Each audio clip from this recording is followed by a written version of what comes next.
ግንቦት ሰባትን እየመሩ እዚህ ሀገር በመጡ ሰዓት የተፈጠረን ነገር መነሻ አድርገው የቀድሞ የአጋሩ አቶ ልደቱ አያሌው ያቀረቡት አንድ ጥያቄ ነበር። ይሄ ጥያቄ ለእኛም ጣቢያ ደርሶ ስለነበረና ይህን ጥያቄ አቅርበንሎት ፍላጎት እንደሌሎት ስለገለጹልን ለምን ሳይፈልጉ ቀሩ የሚለው ጥያቄ መጀመሪያ ጥያቄ መሆን አለበት። ብዙ ተመልካቾቻችን በእርግጠኝነት ይህንን ማወቅ ስለሚፈልጉ ምኑን ማወቅ ስለሚፈልጉ ለምን እምቢ አሉ?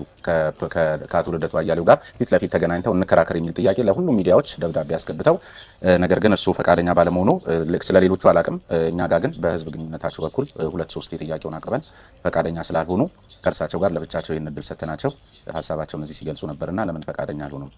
ለምንድን ነው ከልደቱ ጋር መከራከረው? ወር መወያየው ምን ጉዳይ ስላለ ነው? ጉዳያቸው ሀገራዊ ጉዳይ ስለሆነ፣ ምክንያቱም እርስዎ የመጡት ለሰላም ለዲሞክራሲ ነው። እሳቸው ባቀረቡት ደብዳቤው ላይ ቃል በቃል መጠቅስሎት ፕሮፌሰር ብርሃኑ ወደ ሀገራቸው በተመለሱበት ዕለት በአዲስ አበባ ስታዲየም ከአባሎቻቸውና ከደጋፊዎቻቸው ጋር ባደረጉት ህዝባዊ ስብሰባ የኔ ስም እየተጠራ በቀረበ ስድብና ውግዘት ዛሬም የስም ማጥፋትና የጥላቻ ፖለቲካቸውን እንደቀጠሉበት በገሃድ ያሳየ ነው። ከመቼውም ጊዜ በላይ ደግሞ ዛሬ በሀገራችን ስለ አንድነትና ይቅርታ እየተሰበከ ባለበት ወቅት የይቅርታው ሂደት ተጠቃሚ ሆነው ወደ ሀገራቸው መግባት የቻሉት ፕሮፌሰር ብርሃኑ የጥላቻና የቂም በቀል የፖለቲካ ባህላቸው ቅንጣት ታህል ያልተላቀቁ መሆኑን እያሳዩን ነው የሚል ነገር ነው ያቀረቡት እና በዚህ ጉዳይ ላይ እንከራከር፣ ይሄ የጥላቻ ፖለቲካ ይቁም ስላሉ እሱ ደግሞ የጥላቻን ፖለቲካ የሚጠሉ መሆኑን በተለያየ መንገድ ይገልጹ ስለነበር ለምን አልፈለጉት ይሆን? ወይ ካልሆነ ምናልባት አንዳንዶች እንደሚሉት ንቋቸው ይሆን? ምን ማለት ነው የሚለውን ነገር መታወስ እኔ አሁን ኢትዮጵያ ባለችበት ሁኔታ ይቺ ሀገር ባለችበት የችግር ሁኔታ ከልደቱ ጋር ስለምን ጉዳይ ስለ ምርጫ 97 ነው የምናወራው? 97 ስለሆነው ነገር ነው የምናወራው? ስለምንድን ነው የምናወራው?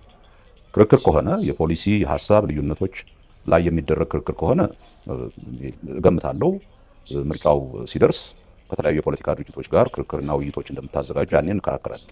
ከዛ ውጭ አቶ ልደቱ ምን ስለሆኑ በምን ጉዳይ ላይ እንደማወራቸው አላውቅም። ስቴዲየም ውስጥ ተነገረ ስላልከው ሌላው ፐብሊክ የተናገረው ነገር ከሆነ ዜን ከፐብሊኩ ጋር ነው መነጋገር ያለበት። እኔ ስለሱ የእሱን ስም አንስቼም አላውቅም፣ ማነሳበትም ጉዳይ የለኝም። ለእኔ ልደቱ ኢሹ ሆኖ የምነጋገረው ነገር የለኝም። ስለ ደጋፊዎቻችሁ ኃላፊነት የለባቸው? ደጋፊዎቹ ያሉትን ከደጋፊዎቹ ለምን እንዳሉ ከደጋፊዎቹ ጋር እንትን መነጋገር ይችላል። ለምን ይሄን ተባልኩ ብሎ።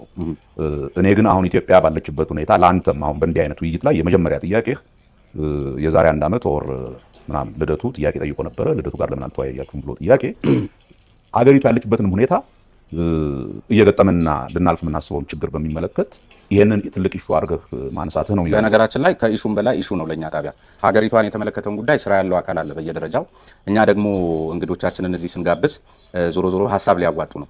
እናንተም በመጣችሁ ሰዓት ላይ ይህንን የለውጥ ሂደት ለማስቀጠል ነው እና በማስቀጠል ሂደት ውስጥ ደግሞ እንደዚህ አይነት ተቃርኖዎች እሳቸውም የሚሉት ይህንኑ ስለነበር የትም ስለማያደርሱን ከእንደዚህ አይነት የጥላቻ ሁኔታ ምክንያቱም እንደውም እዛው ደብዳቤ ላይ ምን ይላል መሰሉት ፕሮፌሰር፣ እዚያው ደብዳቤ ላይ እንደዚህ አይነት ነገር መቅረት ካልቻለ እንደዚህ አይነት የጥላቻ ፖለቲካና የሴራ ፖለቲካ መቅረት ካልቻለ ይሄ ለውጥ የመክሸፍ እድሉ የሰፋ ነው እንደውም የሚል አይነት ነገር ነው እሳቸው ደብዳቤው ላይ ያስቀመጡትና ምንም የሚጣል ነገር የለም በፖለቲካ ሂደት ውስጥ።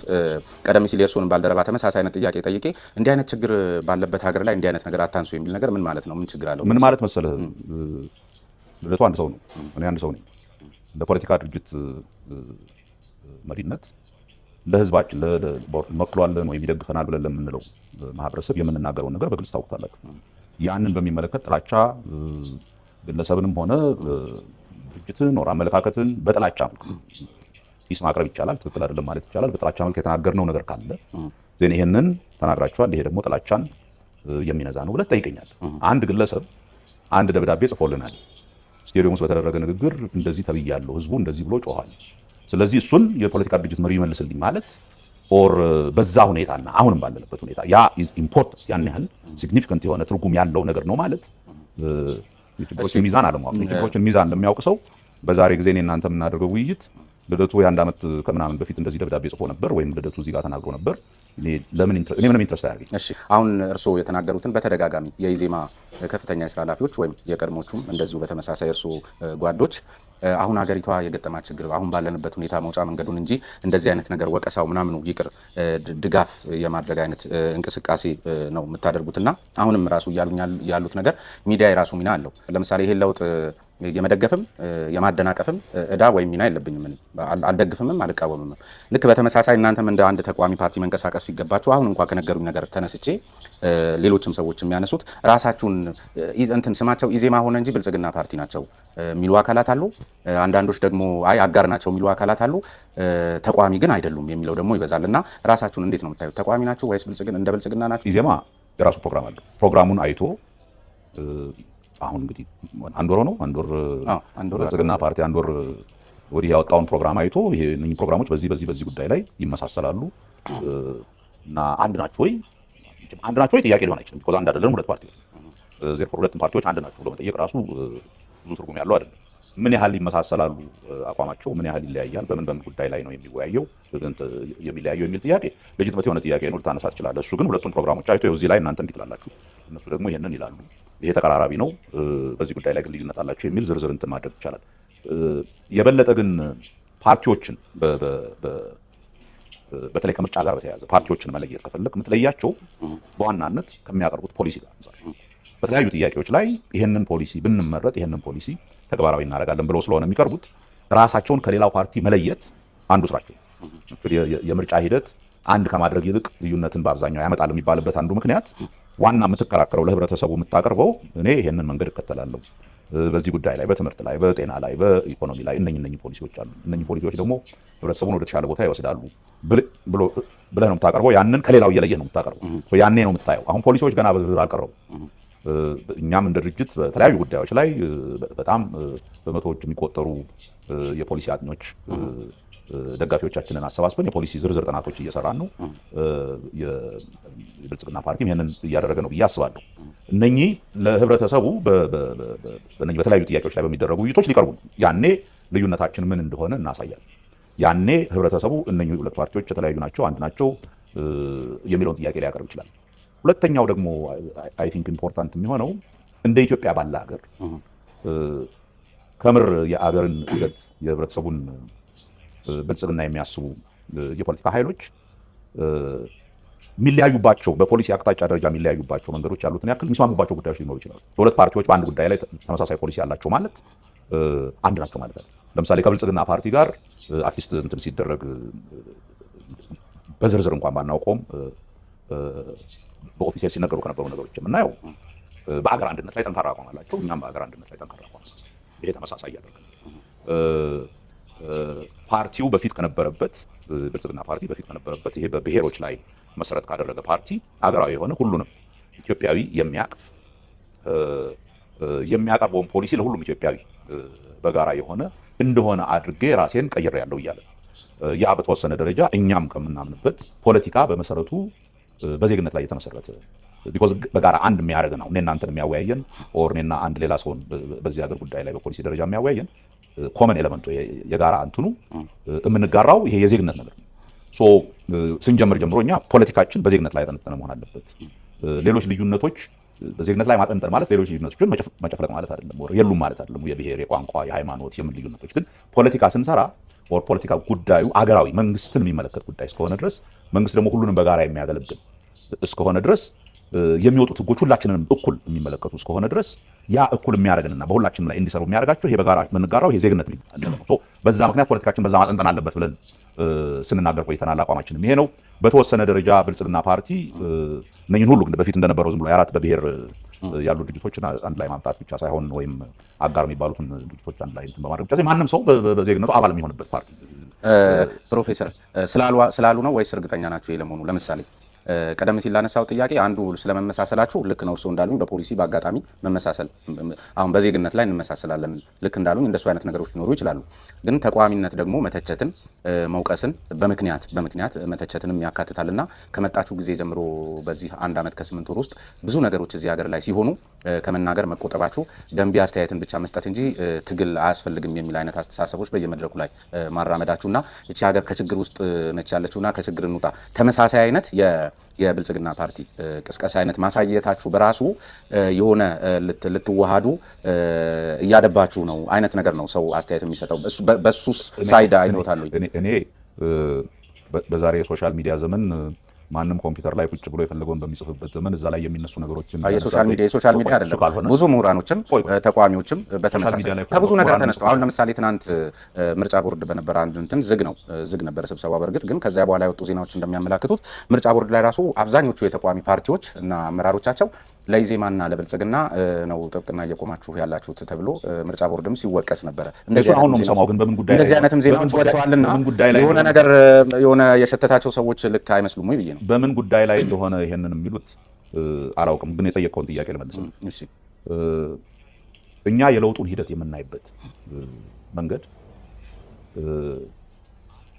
አንድ ደረጃ ያለው ያለፈውን ኮምፕሊትሊ ደምስሶ አዲስ ነገር የሚያመጣ የለውጥ ሂደት አይደለም። ከዚህ በፊት ስናደርግ ከነበራቸው የለውጥ ሂደቶች አብዮት ከሚባል ለምሳሌ በ66 ያደረግነው አብዮት ወያኔዎች ወደ ስልጣን በሚመጡ ጊዜ የነበረው ያለፈውን ፓስቱን ጠቅላላ ደምስሶ በአዲስ መልክ ሁሉን ነገር አዋቅራለሁ የሚል ጦር እስከ ማፍረስ በደርግ ጊዜ በጃንሆይ ጊዜ የነበረ ነገር በሙሉ ማጥፋት፣ እንደዛ አይነት አካሄድ አልጠቀመንም። እንደ ማህበረሰብ የበለጠ ችግር ውስጥ ከቶናል። ስለዚህ ቀስ በቀስ የሚሄድ የሪፎርም ወይም የዘገምተኛ የለውጥ ሂደት እንከተላለን የሚል ለውጥ ነው የመጣው። እኛ ያንን የለውጥ ሂደት የምንረዳበት እንዲህ አይነት ለውጥ ሲመጣ ያለፈው የነበረውን በሙሉ እንዴት እናፍርስ አይደለም የሚሆነው ውይይት። የትኞቹ ጉዳዮች ናቸው በመሰረታዊ ደረጃ መቀየር ያለባቸው፣ የትኞቹ ናቸው ካለፈው ላይ እየጨመርን የምንሄደው ብለህ እየነጠልክ እየለየህ የምትሄድበት የለውጥ አንደርስታንዲንግ የለውጥ አረዳድ ሂደት ነው የምትሄደው። በዚህ ሂደት ደግሞ በተለይ ይሄ ለውጥ የመጣበት ሂደት አገሪቱ በጣም ከፍተኛ ችግር ውስጥ የነበረችበት ትኖራለች አትኖርም የሚባለው ትፈርሳለች አትፈርስም የሚል መሰረታዊ ጥያቄ የሚነሳበት ጊዜ ነው። ፖለቲካ የሚካሄደው በአገር ውስጥ ነው። ፖለቲካ ለማካሄድ ትክክለኛ ፖለቲካ ለማካሄድ አገር የሚባለው ነገር መኖር አለበት። ኮምፕሊት የተተራመሰ ሀገር ሲሪያ ውስጥ ፖለቲካ ልታካሄድ አትችልም። ሶሪያ ውስጥ ፖለቲካ የምታካሄደው ትርጉም ያለው ምክንያታዊ የሆነ ክርክር እያደረግ የትኛው ይሻለናል፣ የትኛው ፖሊሲ ይሻለን፣ የትኛው ነው ወደፊት የሚወስድ የሚል ውይይት ለማድረግ በመጀመሪያ ሀገር መኖር አለበት። ቀጥሎ ሰላም መኖር አለበት። በዛ አገር ውስጥ እንደዚህ አይነት ፖለቲካ ለማካሄድ እንዲህ አይነት የተለያዩ ሀሳቦችን ማንጸባረቅ የሚችል የፖለቲካ ስርዓት መኖር አለበት። ከማንኛውም የፖለቲካ ከብልጽግና መንግስት ላይ ካለው ጋር ብቻ አይደለም፣ ተቃዋሚም በሚባሉት 100 ምናምን ፓርቲዎችም ጋር በጋራ በዚህ ሀገር ጉዳይ ላይ እናስባለን ካል መስማማት ያሉብን መሰረታዊ ነገሮች አሉ። ያ መሰረታዊ ነገር በአገሩ ሰላም መኖር አለበት። ፖለቲካችን ከግጭት ማህበረሰቡን ከሚያተራምሱ ነገሮች መጠንቀቅ አለበት። ቢቻል ፖለቲካችን ከውሸት ከአሉባልታ ከምናምን ጸድቶ እውነተኛ ምክንያታዊ ወደሆነ ሂደት ውስጥ መግባት አለበት። ይሄ በማህበረሰቦች መካከል የሚደረግ ግጭት ወይም ሆን ብሎ ማህበረሰቦችን ለማጋጨትና አገሪቱ የተተራመሰች የምትመስልበት ሁኔታ ውስጥ እንዳትገባ ማድረግ የጋራ የሁላችንም ኃላፊነት ነው። በእነኚህ ጉዳዮች ላይ ብልጽግና ፓርቲ ተቋቋመ የምትለው 1 ወር በፊት ነው። ከዛ በፊት ኢህአዴግ ነው። ኢቭን ኢህአዴግ ከሚባለው ድርጅት ጋር እነኚህን መሰረታዊ አገርን የማቆም ሰላምን የመፍጠር ወደ እውነተኛ ዲሞክራሲያዊ ስርዓት መሸጋገርን በሚመለከቱ ባሉ ጉዳዮች ላይ ከሁሉም ጋር በጋራ አብረን እንሰራለን። የኛ መሰረታዊ ነው። ያ ፖለቲካን ምክንያታዊ በሆነ መንገድ ማስኬድ የሚቻልበት ደረጃ ላይ እየደረስን ስንሄድ ይሄ ዲሞክራሲያዊ የሆነ ስርዓት መገንባት ስንጀምር አገሪቱ ወዴት ትሄድ፣ ምን አይነት ፖሊሲ እንከተል፣ በእነኚህ በተለያዩ አገሪቱን ወጥረው በያዙ ችግሮች ዙሪያ የትኛው መንገድ ነው የሚያስኬደው በሚል ያን እንከራከራለን። ስለዚህ አንተ የተለያዩ ፖለቲካ ድርጅት አለ ማለት አንድ ጉዳይ በተነሳ ቁጥር ሁልጊዜ መጣላት አለብህ ወይም ሁልጊዜ መከራከር አለብህ ማለት አይደል። ያ ጉዳይ በጋራ የሚያስማማህ ነው የሚያስማማህ አይደለም እያልክ ባክግራውንዳችሁ ግን እንደዛ ስለነበር እኮ ብዬ ነው። ኢህአዴግን በምትቃወሙ ሰዓት ኮሽ ባለሽ ቁጥር ነበረ ብዙ ነገር ስትተቹም ስትነቅፉም ለህዝቡም እውታችሁም ስታሰሙ የነበረውና ይሄ ነው እኮ አሁን የሆነ ነገር ባይኖር ኖሮ አመጣጣቸው ሂደታቸው የፖለቲካ ስብዕናቸው የነ ፕሮፌሰር እንዲህ አልነበረም። የሚያውቋችሁ ደጋፊዎቻችሁ ኢቭን ከ97 አስቀድሞም ጭምር እርስዎ የነበሩባቸው ፓርቲዎችንና የእርሶን አመራር የሚያውቁና እርሶን ተከትለው የተሰለፉ ኃይሎች በዚህ ስብዕና አያውቁትም እና በጣም ለየት ሲልበት ይህን ቢጠራጠር እንግዲያው ያልተረዱት ነገር አለ ማለት ነው። በኢህአዴግ ውስጥ ያሉ የተወሰኑ ሰዎች የተወሰኑ ኃይሎች ይሄ በእርግጥም እንግዲህ ያን ጊዜ የደረሰበት ሁኔታ ታውቋል። ኦልሞስት ይቺ ሀገር እንደ ሀገር ትቀጥላለች አትቀጥልም የምትል ገደል አፋፍ ላይ የደረስንበት ጊዜ በዛ ጊዜ ኢህአዴግ ውስጥ የነበሩ ይሄንን የሚያዩ ከውስጥ ሆነው የሚያዩ ይሄ ነገር እንዳልሰራና እንደማይሰራ በጉልበት ማህበረሰብን አስገድዶ መግዛትና ማስተዳደር እንደማይቻል ህብረተሰብ የተወሰነ ደረጃ ላይ ሲደርስ እምቢ በሚልበት ጊዜ ደግሞ በአገር ደረጃ ሊፈጠር የሚችለውን ቀውስ ያዩ ኃይሎች ያ መንገድ አያስኬድም፣ ወደ እውነተኛ ዲሞክራሲያዊ ስርዓት መሄድ አለብን፣ እውነተኛ ዲሞክራሲያዊ ስርዓት ካላመጣን ሰላም ብቻ አይደለም አገር የሚባለውም ነገር አይኖረንም ብለው ያንን ከዚህ በፊት ያንን እንትን ሲገፋ የነበረውን ኃይል ገሸሽ አድርገው ለውጥ የሚፈልጉ ኃይሎች መጡ።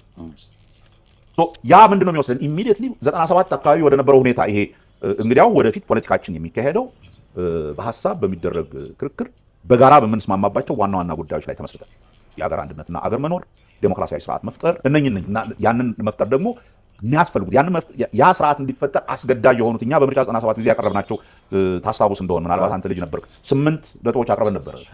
በሙሉ የሚጠይቁት መሰረታዊ የሆኑ ለዴሞክራሲያዊ ስርዓት ግንባታ አስፈላጊ የሆነ ተቋማት እንትን ማድረግ አለባቸው። እንደውም የሰረቃችሁትን ተቀበሉ ነው ያልናቸው።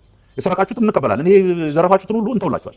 ግን ለሚቀጥለው ምርጫ ቢያንስ የአሁኑ አይነት ነገር እንዳይመጣ ለዴሞክራሲያዊ ስርዓት መፈጠር ወሳኝ የሆኑ ተቋሞችን የምርጫ ቦርድን፣ የደህንነትና የፖሊስ ተቋማትን፣ የዳኝነት ስርዓቱን ወዘተርፈ እነኝን በሙሉ እውነተኛ ነፃና ለዴሞክራሲያዊ ስርዓት ለመሸከም የሚችሉ ተቋማት እናርጋቸው። ይሄንን ተቀብለናል። ይሄንን ለማድረግ ነው ሐሳባችን የሚል የለውጥ ኃይል መጣ። ተቋማትን እንቀይራለን፣ እውነተኛ ዴሞክራሲያዊ ምርጫ እንዲደረግ እናደርጋለን፣ አገሪቱን ወደ ተረጋጋ ዴሞክራሲያዊ ስርዓት እንመልሳለን የሚል ኃይል ሲመጣ ኦኬ በጣም ጥሩ የምታረገው ነገር እያየን በእርግጥም ወደዛ የምትሄድ ከሆነ እየደገፍን ያን የጋራ ስርዓት በጋራ እንፈጥራለን። ምርጫው ሲመጣ ነው ልዩነቶቻችን ጋር የምንነጋገረው በደንብ።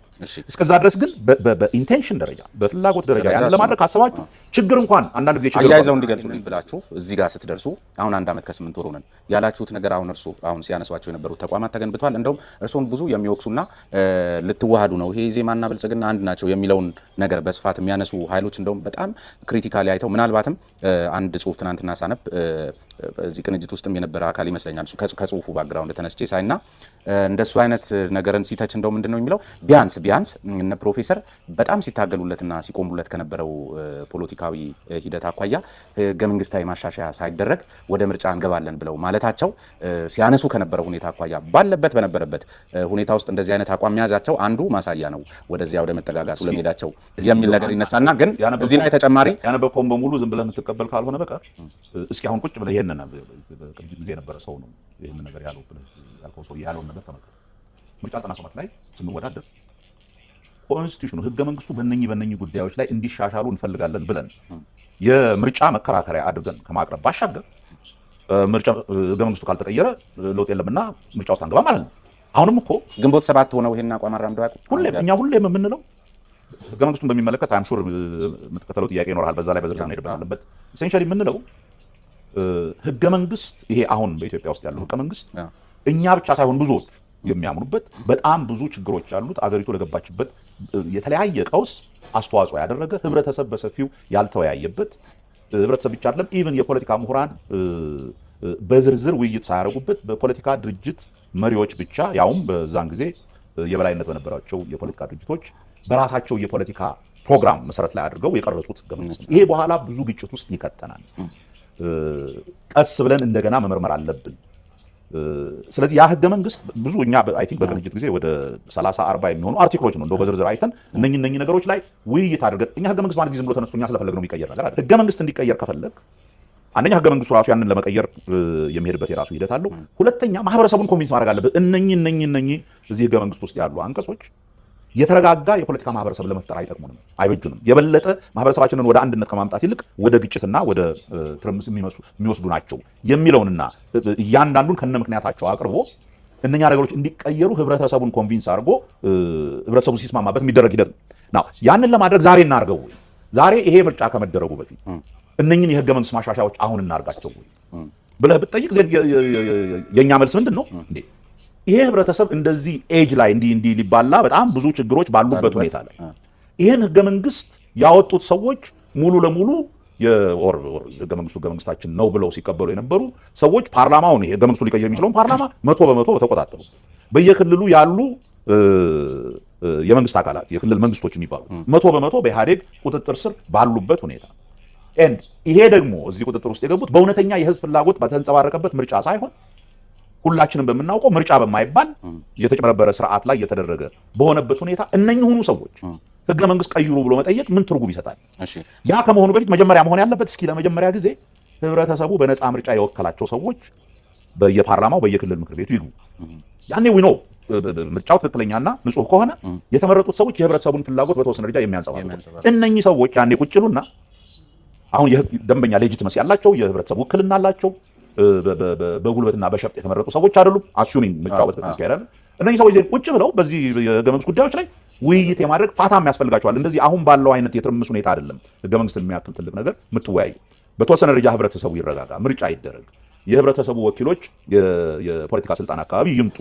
ዜን እነኚህ ሰዎች የህብረተሰቡን ፍላጎት ሊያንጸባርቁ የተመረጡ እስከሆኑ ድረስ ቁጭ ብለው ይሄ ህገ መንግስት ውስጥ አሉ የሚባሉትን ችግሮች ቁጭ ብለው መወያየት እና ወደፊት እንዴት እንሂድ ማለት ይችላሉ። ዛሬ ያንን መወያየት ምን ለማምጣት እኮ ግን እዚሁ ጋር አሁን በእርስ በርሱ የሚጣረስ ነገር ያለ ይመስለኛል። ለምሳሌ አሁን እርስዎ እንደሚሉኝ በፓርላማውን በክልል መንግስታት ውስጥ ያን ማየት የቻለ አካል ነው ይህን ለውጥ ይዞ የመጣው ባሉኝ መሰረት በኢህአዴግ ቁጥጥር ስር ነው እንዲ ያለው ፓርላማውም የክልል መንግስታት አንድ ጥያቄ ነው። ከዚያ ባሻገር ግን እንዲህስ አይነት አሁን እርስዎ ያሉት አይነት በጣም አስቸጋሪ ነገሮች የታጨቁበት እና የህዝብ ያልሆነ ህገ መንግስትስ እርስዎ የጠቀሷቸውን ምክንያቶች ሁሉ የያዘ ህገ መንግስት ተይዞ ምክንያቱም የምርጫው ምንጭም ህገ መንግስቱ ስለሆነ ቀድሞ አሁን ታዲያ ህገ መንግስቱ ሳይሻሻል የሚደረገው ምርጫስ ፍትሃዊ ሰላማዊ ሊሆን የሚችልበት እድል አለ ወይስ አሸናፊውንስ በፍትሃዊነት ፈርጆ ልክ ነው በፍትሃዊ የውድድር መንገድ ነው የመጣው ብሎ ለመቀበል አያስቸግርም? ነፃና ፍትሃዊ ምርጫ ለማድረግ እኮ ህገ መንግስቱ አይከለክልም። ነፃና ፍትሃዊ ብዙ ቅድመ ሁኔታዎቹ ደግሞ አያስችሉማ። እሱ እኮ ነው ወደዛ መጣ።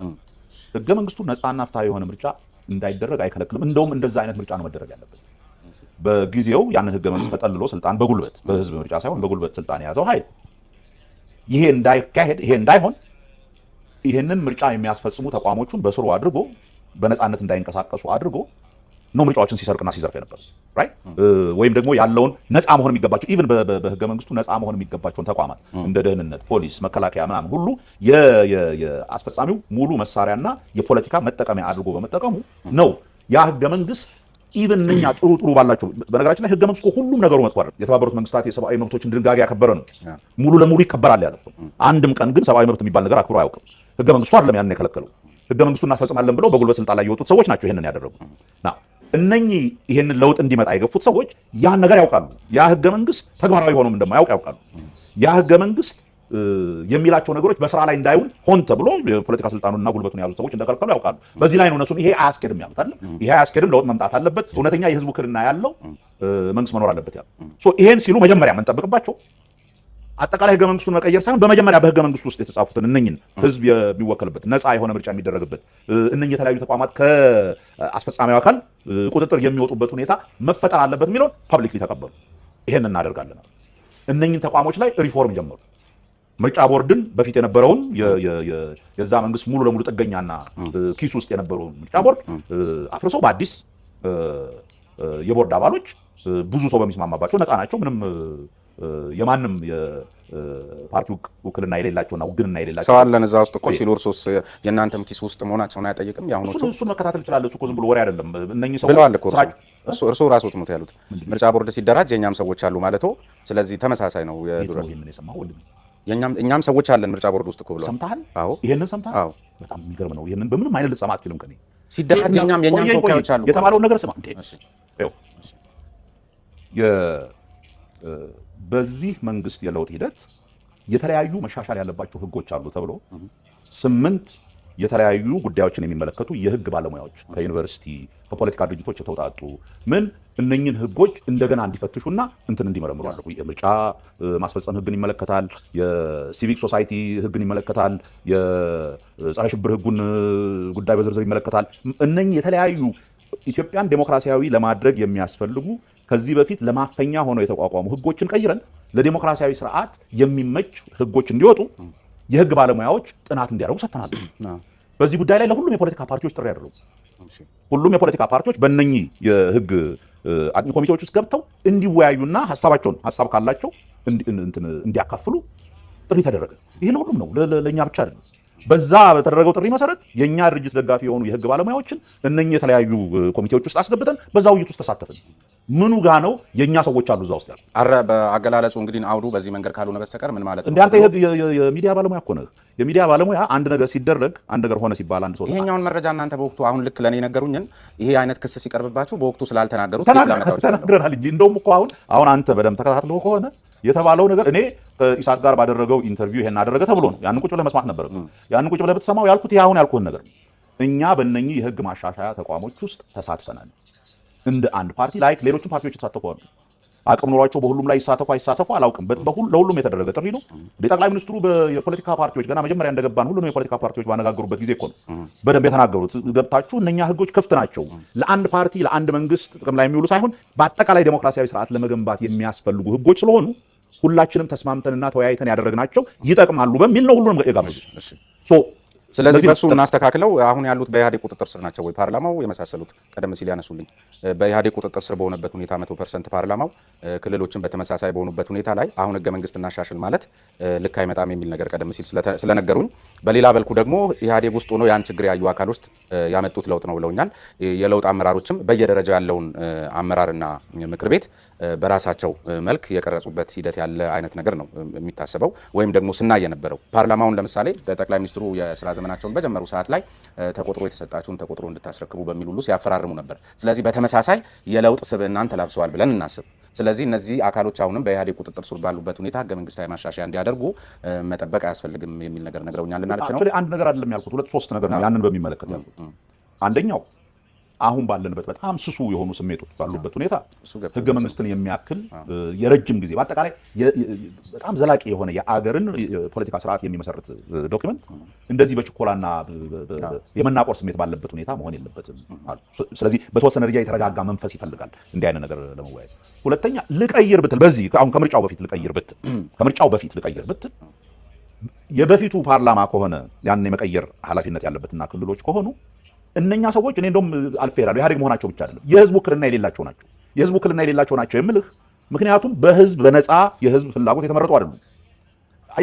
ለጠቅላይ ሚኒስትሩም እኮ ሹመቱን የሰጡት እነዚህ ናቸው። ስለዚህ የህዝብ ውክልና የሌላቸው አካላት ናቸው የጠቅላይ ሚኒስትሩ ሹመት። ትክክል። ቅድም ያልኩትን በደንብ ከተረዳህ ምንድን ነው ያልኩት? እነኚህ ኢህአዴግ ውስጥ ያሉ ያ አካሄድ በፊት የነበረው የኢህአዴግ አካሄድ አያስኬድም፣ አገር ያፈርሳል፣ አገር ችግር ውስጥ እንትን ያደርጋል ያሉ የለውጥ ኃይል የሚባሉት ኃይሎች ወጥተው የበላይነትን አግኝተው ያሉት ምንድን ነው? ከዚህ በፊት ስንሄድበት የነበረው አያስኬድም፣ እውነተኛ ዲሞክራሲያዊ ስርዓት መፍጠር አለብን። እነኛን እውነተኛ ዲሞክራሲያዊ ስርዓት ለመፍጠር የሚያስፈልጉ የተቋማት መሻሻያዎች እናደርግና ምርጫውን እናካሄዳለን አሉ። ምርጫውን ሲካሄድ የለውጥ ኃይሎች የፓርላማ አባል ናቸው። ጥሩ ይኸው ሽግግር እኮ አሁን ለምሳሌ ሌላ መንገድ እናድርገው እንበል። ይሄ ከአምባገነናዊ ስርዓት ወደ ዲሞክራሲያዊ ስርዓት የሚደረግን ሽግግር በተለያየ መንገድ አገሮች አካሄዱ ነው። አንዱ ጊዜያዊ የሽግግር እንትን ፈጥራለህ። ይሄ የሚደረገው በምርጫ አይደል የሚደረገው የተለያየ ፖለቲካ ፓርቲዎች የተወከሉበት ምናምን እንትን ይደረግና እስኪ ወደ እውነተኛ ዲሞክራሲያዊ ስርዓት አሸጋግሩ ይባላል። በብዙ ሌሎች ደግሞ ሀገሮች ያየ ነው። እነኛው ይሄ ለውጥ ነው የሚፈልጉት እዛው ስርዓት ውስጥ ያሉት ኃይሎች ኖ በዚህ መልክ ልንቀጥል አንችልምና ለውጥ ማምጣት አለብን ብለው ተቋሞችን እያሻሻሉ እስከሚቀጥለው እንትን ብዙ ትርምስ ሳይፈጠር እስከሚቀጥለው ምርጫ እናደርሰዋለን ብለው ይሄዱበታል። ያኔ የምትቆጣጠረው አንተ እዛ የሽግግር እንትን ውስጥ ስላለበት ሳይሆን በእርግጥም የሚሉትን ነገር እያደረጉ ነው ወይ፣ በእርግጥም ይሄንን ለውጥ ወደ ዲሞክራሲያዊ ስርዓት ለመውሰድ የሚደረግ የተቋማት ማሻሻያዎች ምናምን እያደረጉ ነው ወይ እያልክ ትከታተልና እያደረጉ ከሆነ ኦኬ ሂዱበት፣ ወደዛ መስመር እየገባን ነው። አይ ከሆነ ደግሞ ኖ ይሄማ ያ እንዲፈጠር ቃል የገባችሁትና የተስማማንበትን ነገር የሚያበላሽ ነገር እያደረጋችሁ ነው እያልክ ወደዛ ቦታ እንዲወስዱ እየገፋ ትሄዳለህ። እነኚህ ናቸው አካሄዱት። ህገ መንግስት ግን በጣም ትልቅ ጉዳይ ነው። ህገ መንግስት ከዛ በላይ ጉዳይ ነው። ለዚህ ነው ትንሽ ጊዜም መውሰድ አለብን። ኢትስ ኖት ኢቭን የእንትን ብቻ ሳይሆን በአንድ ዓመት በሁለት ዓመት አጣድፈህ የምትቀይረው ነገር አለ። ህገ መንግስት ሰፊ ውይይት ይፈልጋል። ህብረተሰቡ በደንብ እንደ በፊቱ ዝም ብለው የተወሰኑ ፓርቲዎች እንዲያደርጉት ሳይሆን ህብረተሰቡ ያመነበት ኦኬ ይሄ ዘላቂ የሆነ የፖለቲካ ስርዓት ለመፍጠር የተመቻቸ ህገ መንግስት ብሎ ያመነበት ነገር መፍጠር ነው ለዘላቂው ሰላም የሚሰጥ። ለዚህ ነው ያ ሰፊ ውይይት የሚፈልገው። በእኔ እምነት የሚቀጥሉት 5 ዓመታት ውስጥ ከሚሰሩት ስራዎች አንዴ ይሄ በእርግጥም የህዝብ ውክልና ያለው እንትን ከተደረገ በኋላ እነኛ ውይይቶች ናቸው። እነኛ ውይይቶች በመንግስት ደረጃ ብቻ አይደለም የሚደረጉት። በምሁራን መካከል ውይይቶች መደረግ አለባቸው። በህብረተሰቡ ውስጥ ውይይቶች መደረግ አለባቸው። በፖለቲካ ፓርቲዎች ውስጥ ውይይቶች መደረግ አለባቸው። እነኚህን ሁሉ ካደረግን በኋላ ነው ህብረተሰቡ በሬፈረንደም ያን ህገ መንግስት በዚህ መልክ እናሻሽለው የሚለው። ስለዚህ አሁን አንነካካው። ያለንበት ስሜት ጥሩ አይደለም። በጣም አስከፊ ከሆነ ስርዓት እና በደል ውስጥ ነው የወጣ ነው። ገና ውስጣችን እንኳን ፕሮግራማችሁ ላይ እናነሳዋለን በደንብና እሱን በዚሁ እንትን ብለን ነው ላለመደጋገም